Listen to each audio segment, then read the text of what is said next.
임간로 함께 보고 있습니다. 59번째 구양수를 감복시킨 설법. 구양문충공은 1007년부터 1072년 구양수입니다. 이 낙양에서 벼슬 하던 어느 날 숭산을 유람하는 길에 노비와 관리를 모두 물리고 홀가분한 마음으로 길을 떠나 어느 산사에 이르렀다. 낙양에서 수도에서 벼슬을 하다가 숭산을 유람하는 길에 좀 여유를 가지셨던 모양입니다. 벼슬 중간에 휴가라고 치고. 근데 주변에서 함께 하던 사람들을 다 보내고 혼자 절로 갔습니다. 안으로 들어서니 말쑥한 대나무 숲이 뜰하게 가득하고 맑은 서리 속에 새소리 지저귀는 경관은 그지없이 맑기만 하였다. 맑았다. 전체적인 기운이 분위기가. 문충공이 법당 계단에 앉아 쉬노라니 곁에 노승 한 분이 불경을 읽고 있었는데 그 모습이 너무나도 태연자약하였다. 태연했다. 스님은 이야기를 하면서도 돌아본다거나 대답하는 일에 별다른 신경을 쓰지 않았다. 이야기를 하면서 문답을 주고받는데 문충공이 이상하게 여기며 말하였다. 도인께서는 산에 계신 지 얼마나 되셨습니까? 매우 오래됐소. 무슨 경을 읽으십니까? 법화경이요. 옛 고승들은 생사의 갈림길에서 대개는 담소하다가 열반하는데 무슨 수로 그렇게 될 수 있을까요? 얼마나 계셨습니까? 오래되었다. 무엇을 읽으십니까? 법화경이다. 그런 다음에 옛 고승들은 도인은 생사를 목전에 두고서도 담소하다가 열반하는데 그게 어떻게 가능합니까? 정해의 힘이요. 선정과 지혜의 힘이다. 요즘 세상엔 그런 인물이 없이 쓸쓸한 것은 무슨 까닭입니까? 그러니까 노승이 요즘 세상에는 그러면은 그렇게까지 말 그대로 태연한 숨 들이마실 때 들이마시고 내쉴 때 내쉬고 깨어있을 때든 잠에 들었을 때든 내지는 그것이 그러면 뭐 죽음을 앞에 두고서도 숨 들이마실 때 들이마시고 내쉴 때 내쉬고 뭐 예를 들자면 이제 그렇게 태연하신 것 같은데 지금 노승께서는 그런 것 같은데 남다른 것 같은데 그것은 무슨 힘입니까? 선정과 지혜의 힘이다. 요즘 세상에는 그런 인물이 없는 까닭은 무엇 때문입니까? 그러면 뭐 왜 없겠냐 할 수도 있는 거고 대답이 대요 노승께서는 옛사람들은 생각이 오로지 정해에 있어서 생각이 선정과 지혜를 조금도 벗어난 적이 없어서 임종 때에도 어지러움이 없었는데 요즘 사람들은 생각이 오로지 산란하니 임종 때 어떻게 안정될 수 있겠습니까? 앞에 대답의 반복이에요. 여전히 뭐 선정과 지혜다. 네 눈에 옛사람은 되고 지금 사람은 안 되고 그렇게 보이면 그러면 그 옛사람이 선정과 지혜의 힘이 있고 지금 없는 사람은 선정과 지혜의 힘이 없는 거겠지. 옛사람에 대해서는 긍정하고 옛날이 좋았지 등등. 지금에 대해서는 별달리 긍정을 안 하는 거에 대해서 이 대답해 하신 노스님께서 긍정을 했다라기보다는 네가 그렇게 보면 그렇게 보는 거겠지. 뭐 그렇게 보고 싶습니다. 저는. 이 말에 문충공은 크게 놀라 자신도 모르게 무릎을 꿇었다. 예전에 사희심 사람 이름입니다. 사희심이 이 일을 기록한 적이 있다. 출처에 대해서 이 이야기의 출처에 대해서 사희심은 누구냐? 송나라 때 문인 사강을 가리킨다. 황제의 명으로 5박 6일 동안 숭산을 유람한 사실을 기록했는데 한유의 석실로 알려진 곳을 찾아갔다가 만난 스님과 구양수의 대화를 전하고 있다. 그러면 이 구양수, 구양, 문충공 일행 가운데 한 명이 이게 그냥 휴가는 아니었고 유람이라고 해가지고 황제가 거기 좀 가봐라 해가지고 갔던 모양입니다. 지금 구양수 같은 경우는 1007년, 1000년대를 살고 있는 거고 한유는 768년에서 824년 옛 훌륭하신 유학자 계셨던 석실 머무셨던 뭐 동굴이든 거기를 비롯해서 숭산을 가보라고 황제가 보내가지고 둘러봤더니 그 가운데 노스님을 한 명 만났는데 이러한 대화를 주고받는 것을 기록으로 남긴 걸 지금 이제 요 임간록에서 소개를 하고 있습니다. 60번째 지언법화 스님의 자제행. 지언법화 스님의 용모가 예스럽고 괴상하였다. 예스럽고도 괴상하였다. 여기서 예스럽다 그러면 촌스럽다는 말인지 뒤에 괴상하다고 했으니까 눈을 깜빡거리지 않고 똑바로 바라보며 때때로 혼자서 중얼거리고 웃으면서 저작거리를 돌아다녔다. 용모가 포괄적으로 전반적인 위의가 이제 괴각이었다. 눈을 깜빡거리지 않고 그걸 부릅뜨고 똑바로 바라보고 혼자 중얼거리고 웃고 그러고 저작거리를 돌아다녔다. 시장을, 시내를, 도심을 헤집고 다녔다. 돋보자락을 걷어붙이고 달린다거나 또는 손가락으로 허공에 무엇을 그린다거나 아니면 한참 동안 우두커니 서 있기도 하고 고깃집, 술집 전전하며 음식을 가리지 않았으므로 사람들은 그를 미치광이 중 광승이라고 불렀다. 의회 스님이 천의 의회 스님이 동시대 사람입니다. 지금 지연법화 스님하고 출가하기 전에 지연법화 스님이 그를 보고 등을 어루만지면서 덕산 임재로다 라고 한 적이 있었다. 덕산 스님, 임재 스님 다 큰 선지식들이시고 이 의회 스님이 출가하기 전에 이 괴팍한 법화 스님이 뭔가 알아보고 야 너는 큰 스님 되겠다 이제 이런 말을 해준 거죠. 또 승상 여허공 이 불법의 대의를 묻자. 승상이 이렇게 괴팍하게 하고 다니는데도 그래도 도가 있다라고 소문이 난 건지 아니면 사람들은 잘 모르는데 이 여허공 승상을 알아본 건지 불법의 대의를 물으니까 본디 한 물건도 없지만 본래 무일물 뭔가 모양이라 할 것이 본래 없다. 본디 한 물건도 없지만 한 맛이 그대로 진미를 이루도다. 일미 총 성진 한 맛이 그대로 완전하다. 처음 중간 끝을 다 맛봐야 닭을 한 마리 먹으면 머리도 먹고 다리도 먹고 등등 다 뜯어 먹어야 한 마리 먹었다. 이게 세상 돌아가는 방식이지만 한 맛이 그대로 진미다. 의회 스님 말고 승상이 불법의 대의를 물을 때 하나의 물건이라 할 것도 없고 한 맛이 그대로 완전하다. 어느 스님이 묻기를 세상에는 부처님이 계십니까? 부처 있습니까? 절 안에 있는 문수상이다. 이렇게 답을 하셨어요. 그러면 난 부처를 물었는데 왜 보살을 말씀하시지? 시비가 일어나면 일어나는 거고 어느 사람이 스님에게 또 묻기를 스님께서는 범인입니까? 성인입니까? 범입니까? 성입니까? 중생입니까? 부처입니까? 깨달았습니까? 깨닫지 못했습니까?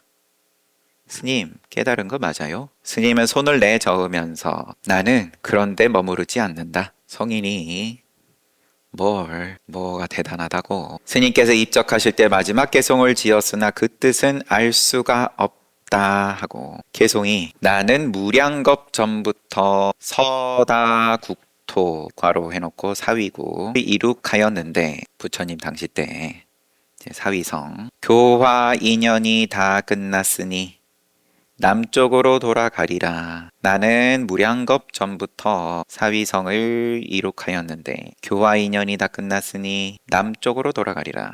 그리고는 오른쪽으로 누워 입적하시니 1048년 11월 23일이었다. 하고 지연법화 스님에 대한 소개 정도. 61번째 근기를 알아보는 안목 조각 그리고 불인. 조각 스님은 1025년에서 1091년입니다. 1025년생이신 분들이 간간히 있어요, 지금. 주석 보는 김에 조각, 지금 상총 스님일런지 임재정 황룡파 독림상총을 가리킨다.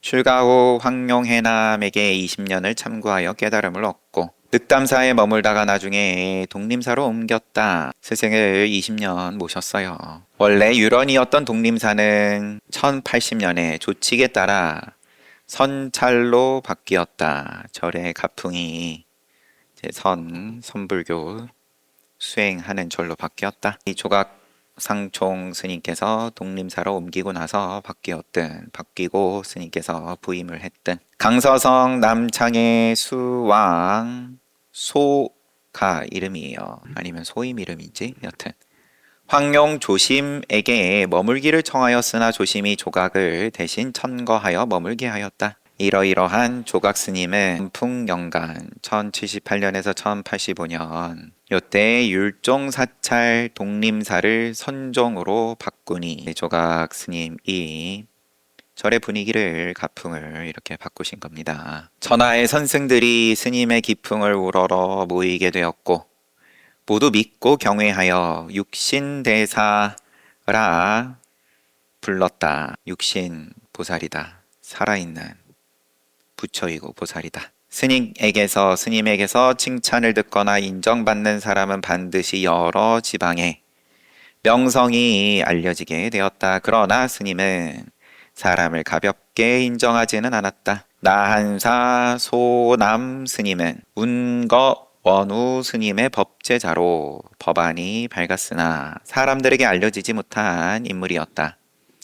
조각 스님은 본인의 명성도 높고 또 당연하게도 그러면 명성을 빌려서 누구누구가 연예인이 왔다 갔다 6시 내 고향에 소개된 맛집입니다. 그러면 열심히 붙여놓죠. 그래서 이 조각상총 스님도 명성이 높고 더불어서 이분으로부터 어떤 동그라미를 받으면 역시나 명성이 높아졌다. 상대하여서 나한사 소남 스님은 안목이 있음에도 사람들에게 알려지지 못한 인물이었다. 그가 한 번은 독림사를 찾았는데 조각 스님은 종을 울려 대중을 모으고 청계의 윗길까지 마중 나가니 문도들이 크게 놀랐으며 그로부터 명성이 나날이 세상에 알려지게 되었다. 조각 스님이 이렇게 인정을 하는 모양을 쓰니까 안목이 없는 입장에서 저분도 지금 소남 스님도 도인인가 보다. 이렇게 불인 요원 스님이 다시 운거사로 돌아왔을 때 그럼 지금 나한사 소남 스님이 아마도 운거사에 있었던 모양이죠. 불인 요원 스님이 운거사에 돌아왔을 때 영원 유청 노 스님은 황룡산에서 처음으로 그것을 찾아와 대중과 함께 지내면서 자신의 신분을 철저하게 숨겨왔는데 이건 또 그냥 별개로 세 번째 등장하는 이야기예요. 첫 번째는 조각스님, 두 번째 소남스님. 지금 세 번 하지만 두 이야기는 결국 같은 얘기죠. 조각스님이 전혀 명성이 없는 사람도 안목은 있는데 이렇게 마이더스의 손이다.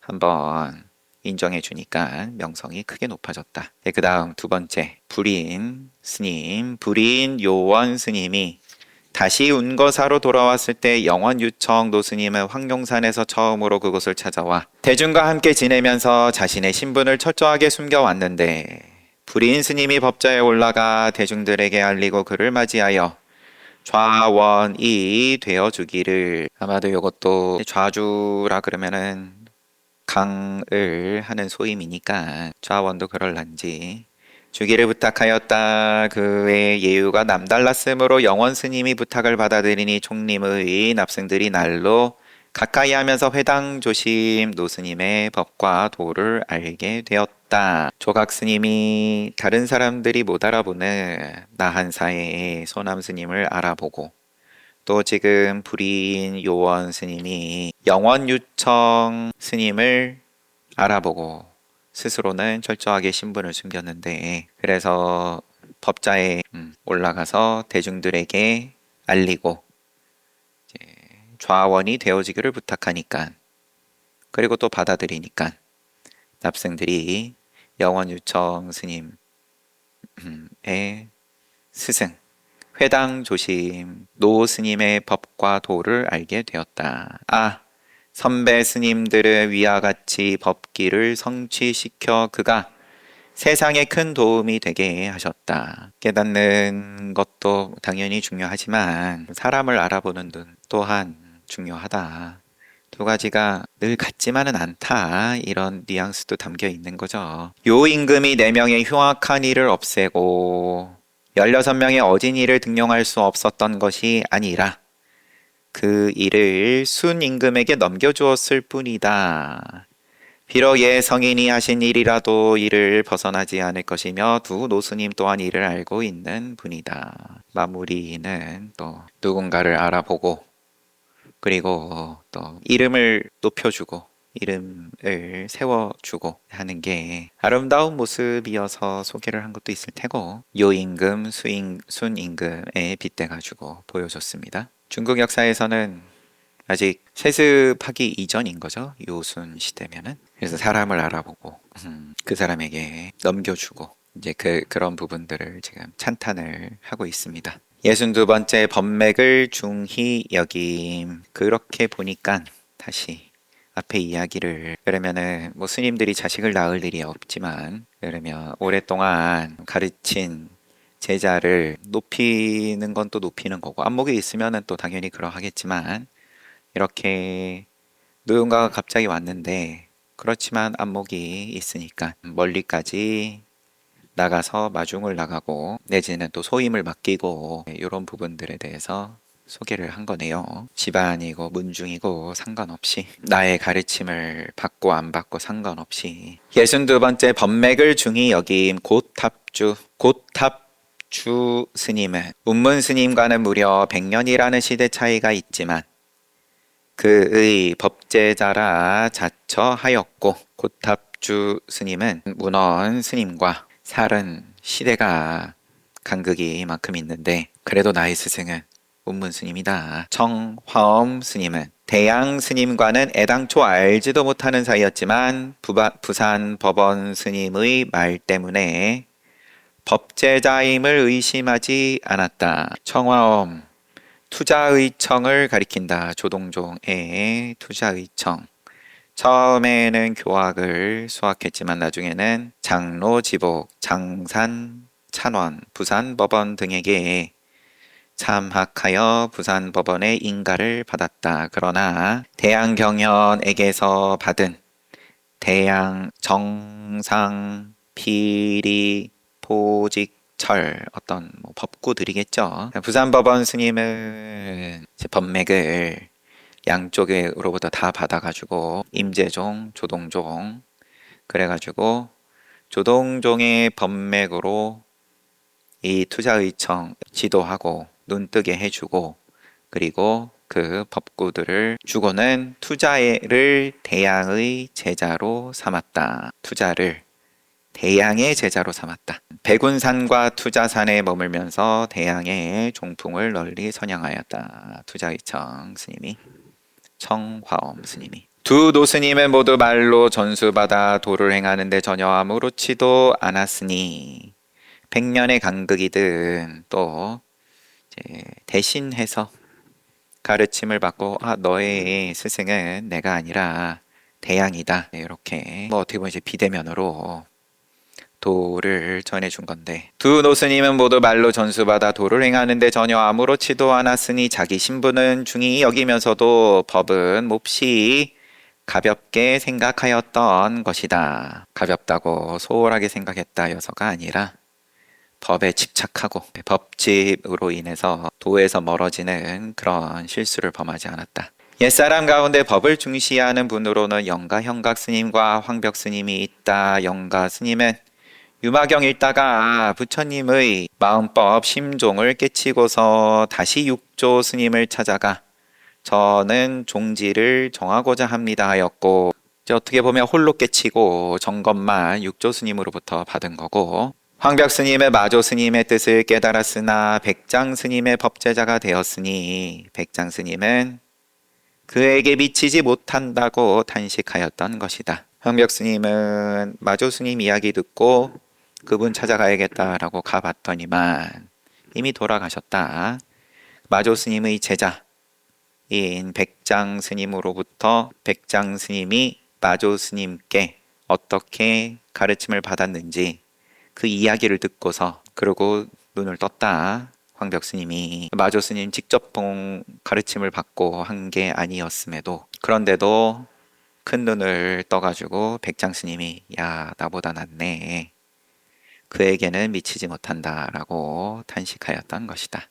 63. 도를 간직하고 조용히 정진함. 지장개침 스님. 지장개침 스님이 설봉 스님과 현사 스님의 도를 크게 진작시킬 수 있었던 것은 설봉 스님, 현사 사비, 설봉 의원 다 큰 선지식들인데 이분들의 도를 크게 진작시킬 수 있었던 것은 지장개침 스님이 큰 법을 간직하고 조용히 물러나 살면서 정진한 덕택이다. 내 일찍이 이 스님을 만나보고 싶었다. 성 모퉁이 낡은 절의 산문 꺼져버린 재처럼 고요하기 그지없지만 성 모퉁이니까 변두리인 거죠. 성 한가운데가 아니라 낡은 절은 찾는 이가 없으니까 낡았다. 보수가 안 된 절은 절의 산문은 꺼져버린 재처럼 고요하기 그지없었지만 도가 담긴 스님의 용모는 해맑고 심오하였다. 스님이 어느 납자에게 농담으로 지장개침 스님이 언젠가 수행자한테 선을 설법하기에 넓은 곳이 얼마든지 있는데 어찌하여 나와 함께 이곳에서 밭 깔며 주먹밥 뭉쳐 먹고 사는가. 선을 설법하기에 그래도 이 납자가 안목이 있는 분이니까 이렇게 얘기를 하는 거겠죠. 지장 스님이 야 너는 얼마든지 그러면 사람들에게 법문하면서 잘 먹고 편하게 지낼 수 있는데 왜 이렇게 낡은 곳에서 고생하면서 지내? 이 말씀 속에는 깊은 의미가 담겨 있다 하겠다. 요렇게 끝나고 이야기는 지장개침 스님에 대해서 이야기는 많이 들어서 내가 언젠가 한번 만나보고 싶었다.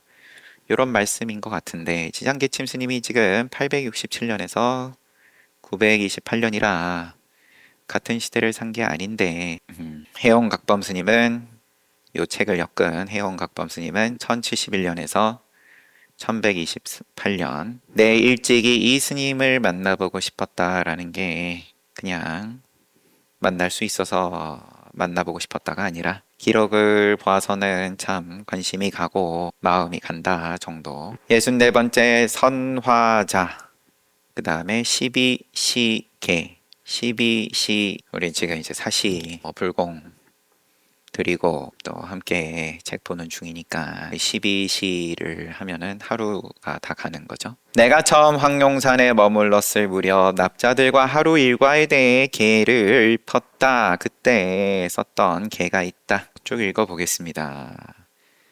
내 살아가는 모습이야 보잘것없지만 그래도 날마다 일취월장 길이 있네. 오늘도 보잘것없고 내일도 보잘것없고 물론 어제도 보잘것없고 보잘것없는데 그런데 그 가운데 일취월장하는 게 있다. 일성일 수 있는데 책임만 질 수 있다면야. 한밤중 자정이면 자시입니다. 11시에서 밤 11시에서 1시 주검처럼 곤히 자며 이에 그러면 그 몸에 옷에 있는 이에 뜯기며 간간히 손발을 움직일 뿐 나의 일취월장은 이와 같다. 한밤중에 푹 자고 잠이 들어도 영험이 있어서 이가 뜯으면은 손발로 긁는지 어쩌는지 꿈틀거린다. 첫닭이 울어 축심을 알리니 새벽죽 먹으라고 목어판이 울리면 바지를 바삐 입고 버선목을 질끈 맨다. 밥 먹으라고 종치면 열심히 챙겨 입고 달려간다. 우리 중고등학교 점심시간에 종치면 선착순 하듯이 달려나가죠. 동이 트면 인시이니. 근데 축시부터 새벽 죽을 먹었나 봐요. 일찍부터. 1시에서 시시는 그렇게 죽 먹어야 된다. 그러고 뛰어나가고. 인시면은 3시에서 5시면 늘어지게 하품하고 두 눈썹 고추 세우니 그 무게에 천근일세. 새벽에 죽 먹고 앉아가지고 또 정진 시간에 하품하고 또 눈을 떴다 감았다. 존다. 잠이 오는데 깨려고 노력한다. 해 돋으면 묘시이니 쌀 씻어 밥을 지으며 눈으로는 경을 보고 입으로는 중얼중얼. 묘시에는 5시에서 이제 7시인 거죠. 쌀 씻어 밥을 지으며 사시 공양 준비하면서 눈으로는 경을 보고 입으로는 중얼중얼. 공양시간 진시이니 이 먼저리 군침 돌고 허기진 백가죽의 입맛을 돋구 누나. 중천에 가까운 해에 사실을 알리니 눈앞의 일들은 보기에는 가깝지만 말하려니 걸맞지 않네.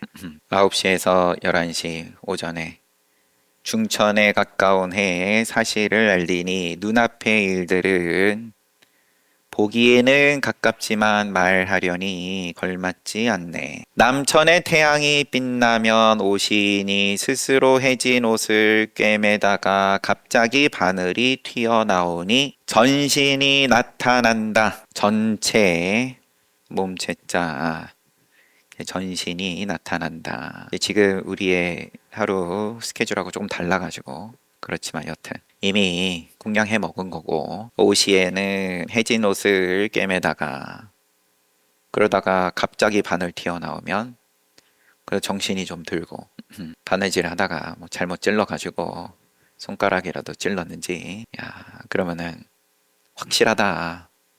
몸 있네. 해 기울면 미시이니 낮잠을 깨어 찬물에 얼굴 씻고 코를 쓰다듬어 본다. 해질녘이면 신시인이 가장 천진하여 좋은 기별 기뻐하고 나쁜 소식 노여워하네. 석양이 유시에는 벽을 향해 좌선하니 거울 속은 공이요 한낮은 북두로다. 황혼이 드는 술시에는 모든 움직임이 은밀하여 눈뜨나 감으나 모두가 캄캄하다. 종을 치면 해시니 말하면 깨닫고 법시는 잠을 자되 입을 덮지 않는 법. 좌선할 때나 걸을 때나 모두 함께하여 활발한 기상으로 막힘없게 할지어다. 조금이라도 집착하면 붉은 살갗에 멍이 들리니 본디 아무 일도 해볼 것이 없구나 하고 개송은 끝났어요. 시간도 끝났네요. 살아가는 모습이야 보잘것없지만 매일매일이 일취월장이다. 한번 자랑해 볼 테니 들어보시오. 밤에는 잘 자고 이가 뜯으면은 손발 움직이고 밥 먹으러 하면은 얼른 옷 챙겨 입고 잠이 오면은 하품하고 잠 깨려고 하고 밥할 때 밥하고 또 경 보고 읽을 때 읽고 밥을 보니까 또 침이 돌면 돌고 중천에 가까운 해에 사실을 알리니 눈앞의 일들은 보기에는 가깝지만 말하려니 걸맞지 않네. 보면 본 거지 똑바로 보는 건지 여하튼 말하려니 또 이미 지나갔다. 또 생활 빨래도 하고 옷도 꿰매고 수선하고 바늘 튀어나오니 전신이 나타난다. 낮잠을 깨고 또 세수하고 정신 차리고 그러다면은 늦은 오후로 넘어가면 가장 천진하다. 하루 이제 바쁘게 살고 소임 살고 살고 이제 한숨 돌리시는 건지 좋은 기별 기뻐하고 나쁜 소식 노여워하네. 좋을 때 좋고 나쁠 때 나쁘다. 좌선하니 거울 속은 공이요 한낮은 북두로다. 그 다음에 어두워지기 시작하면 눈을 떠도 눈을 감아도 캄캄하고, 그리고 잠들기 직전에 해시인이 말하면은 깨닫고 법시는 잠을 자되 입을 덮지 않는 법. 그런 다음에 마무리를 좌선할 때든 정진할 때든 수행할 때든 아니면은 걸을 때 움직일 때 소임 살 때 모두가 함께다 활발한 기상으로 막힘없게 할지어다. 졸든 밥 먹든 정진하든 활발하다, 막힘이 없다. 조금이라도 집착하면, 머무르면, 막히면, 그러면은 붉은 살갗에 멍이 들리니 본디 아무 일도 해볼 것이 없구나. 해보겠다고 하면 멍든다, 고인다, 흔적 남는다. 이제 글자에 집착하는 거겠지만 사시하고 지금 해시하고 두 개가 딱 이제 상대하는 시간대인 건데 12시간 차이로 사실 부처님께서 공양하는 시간이고 이 시간을 우리가 불공도 올리고 지금과 같이 함께 정진하는 건데 눈앞의 일들은 보기에는 가깝지만 말하려니 걸맞지 않다 하셨고 해시 돼가지고는 말하면은 깨닫고 법시는 잔다 하지만 작용하지만 잠자는 작용을 하지만 모양이 없기에 입을 덮지 않는다. 이제 표현을 머릿말에서도 봤지만 해용 각범 선사께서는 이제 문장이 뛰어나셔서 이런 게 문장이 뛰어난 표현들인 거겠죠. 잘 봤습니다. 쉬었다가 정진합시다.